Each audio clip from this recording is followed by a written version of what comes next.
कभी सोचा है कि हजारों साल पहले लिखी गई कहानियां आज भी हमारी सोच पर इतना गहरा असर कैसे डालती है?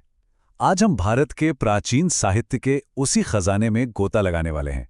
एक ऐसी दुनिया जो ज्ञान, दर्शन और महाकाव्यों से भरी पड़ी है। और यही सवाल ये हमें सीधा ले जाता है उस जमाने में जब कहानियां लिखी नहीं जाती थीं, बल्कि एक पीढ़ी से दूसरी पीढ़ी को सुनाई जाती थीं।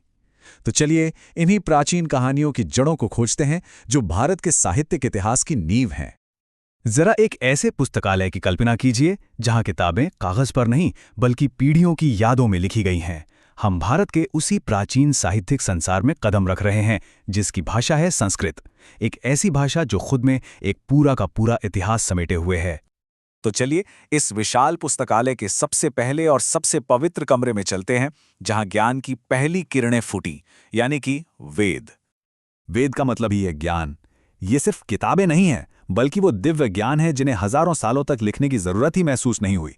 इन्हें गुरु शिष्य परंपरा में याद करके एक पीढ़ी से दूसरी पीढ़ी तक पहुंचाया गया। तो वेद 4 हैं और हर एक प्राचीन भारतीय जीवन के एक अलग पहलू को दिखाता है। ऋग्वेद में देवताओं की प्रार्थनाएं हैं, उनकी आस्था को हम समझ सकते हैं। सामवेद उन्हीं प्रार्थनाओं को संगीत में ढालता है। यजुर्वेद हमें उनके अनुष्ठानों और यज्ञों की बारीकियां दिखाता है। और अथर्ववेद वो उनकी रोजमर्रा की जिंदगी, दवाइयों और यहां तक कि जादू टोने की भी एक झलक देता है। वैदिक साहित्य को ना एक पेड़ की तरह समझिए। संहिता उसकी जड़ें हैं, यानी मूल मंत्र। ब्राह्मण उसका तना है जो कर्मकांडों को समझाते हैं। आरण्यक है उसकी शाखाएं जो चिंतन की ओर ले जाती हैं। और उपनिषद है उसके फल, गहन दार्शनिक ज्ञान जो आत्मा मतलब आत्मन और ब्रह्मांड मतलब ब्रह्म के रहस्यों को खोलता है। चलिए अब इस पवित्र भजनों वाले कमरे से निकलकर महाकाव्यों के विशाल हॉल की ओर बढ़ते हैं। यहां हमारे सामने भारत के 2 महास्तंभ खड़े हैं, रामायण और महाभारत।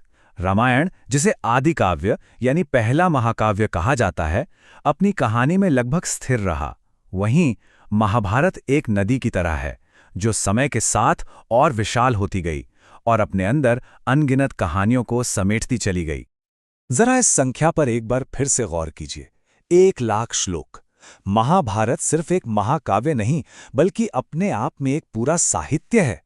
ये इतना विशाल है कि कहा जाता है जो महाभारत में नहीं है वो कहीं नहीं है। और इसी महासागर जैसे महाकाव्य के दिल में छिपा है एक अनमोल रत्न, भगवद गीता। यह सिर्फ एक संवाद नहीं है, बल्कि कर्तव्य, धर्म और जीवन के उद्देश्य पर एक ऐसा दार्शनिक ग्रंथ है जो आज भी दुनिया भर के लोगों को रास्ता दिखाता है। अब हम अपने पुस्तकालय के अगले हिस्से में चलते हैं जो पौराणिक कथाओं से भरा है। वो कथाएं जो बेहद लोकप्रिय हुईं। मतलब अगर वेद और उपनिषद ज्ञान के ऊंचे शिखर थे ना, तो पुराण वो नदियां थीं जो उस ज्ञान को कहानियों के रूप में बहाकर आम लोगों तक ले आईं।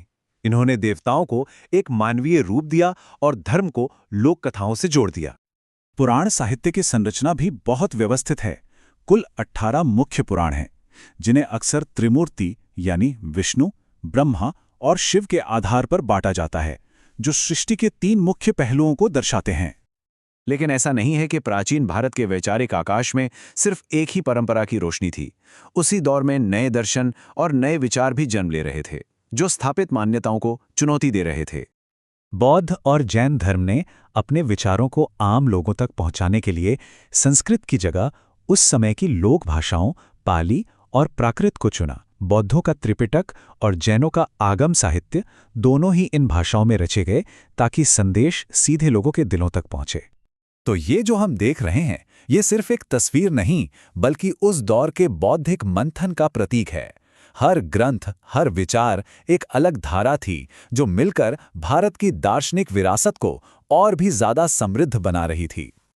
चलिए अपने इस दौरे के आखिर में कुछ धर्मनिरपेक्ष ग्रंथों पर एक नजर डालते हैं जिनमें राजनीति से लेकर चिकित्सा तक सब कुछ शामिल है। उस समय धर्म सिर्फ पूजा पाठ तक ही सीमित नहीं था, बल्कि ये जीवन जीने की एक संहिता भी थी। धर्मशास्त्र जैसे कि प्रसिद्ध मनुस्मृति समाज को चलाने के लिए कानून, नैतिकता और सामाजिक आचरण के नियम तय करते थे। और ये नहीं सोचना चाहिए कि सारा ज्ञान सिर्फ अध्यात्म तक ही सीमित था। कौटिल्य का अर्थशास्त्र इसका सबसे बड़ा सबूत है। ये शासन कला, आर्थिक नीति और सैन्य रणनीति पर एक ऐसा ग्रंथ है जिसका प्रभाव आज भी महसूस किया जा सकता है। और ज्ञान की ये धारा विज्ञान के क्षेत्र में भी खूब बही। एक तरफ सुश्रुत जैसे चिकित्सक सर्जरी की नई तकनीकें विकसित कर रहे थे, तो दूसरी ओर आर्यभट्ट जैसे खगोलशास्त्री ब्रह्मांड के रहस्यों को सुलझा रहे थे।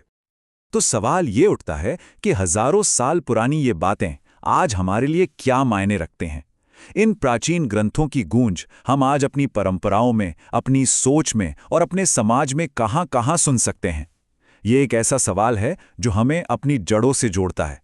विचार कीजिएगा।